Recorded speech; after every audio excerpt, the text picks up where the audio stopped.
کاوش مدیا. What are the indications to suggest that Iran is involved in the attacks? Could the Houthis have carried out the attacks without the intelligence support from Iran? And if you can also tell us a bit about what's your assessment of Iran's UAV arsenal, how good are they? I think if you look for indications of external involvement in terms of what the Houthi have been doing and are able to do, just the level of technology that we've seen, it seems to be beyond the domestic capability to produce. I think particularly for me in terms of cruise missiles, I mean the Quds 1 and the Quds 2, which we think are known as the 351 within Iran. I mean, elegant is the wrong word, but it's a very neat system in a way, because the Iranians have had a long-standing goal of developing a land attack cruise missile. Goes back to probably the late 1990s, early 2000s. The initial programs, the names that first came out, it was known as Meshkat, and then we saw something called Sumar, and we saw something called Hadezi. I think the Mahajir series of UAVs, of tactical UAVs, I think it has been in service for a considerable time. There's a family that sits under that name. Similarly, Shahed. And then alongside that, we've seen them develop in recent years a range of small precision-guided, in inverted commas, weapons designed specifically for the UAV capability.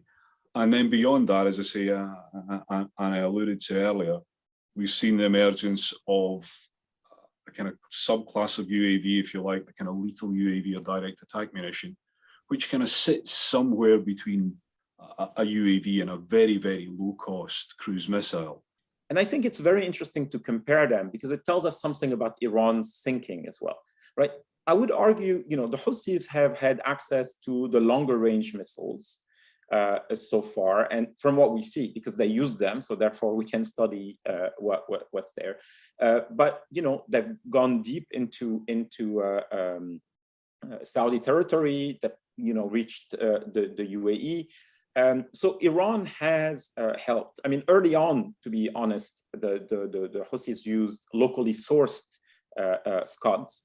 But over time, they started deploying Iranian provided technology.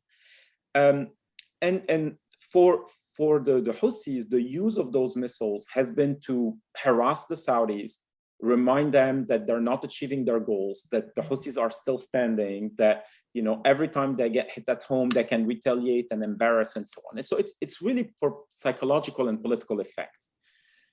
In the case, I think, of Hezbollah, the perspective is a bit different. The idea, first and foremost, is about deterrence. It's about putting the Israelis on their toes at all times.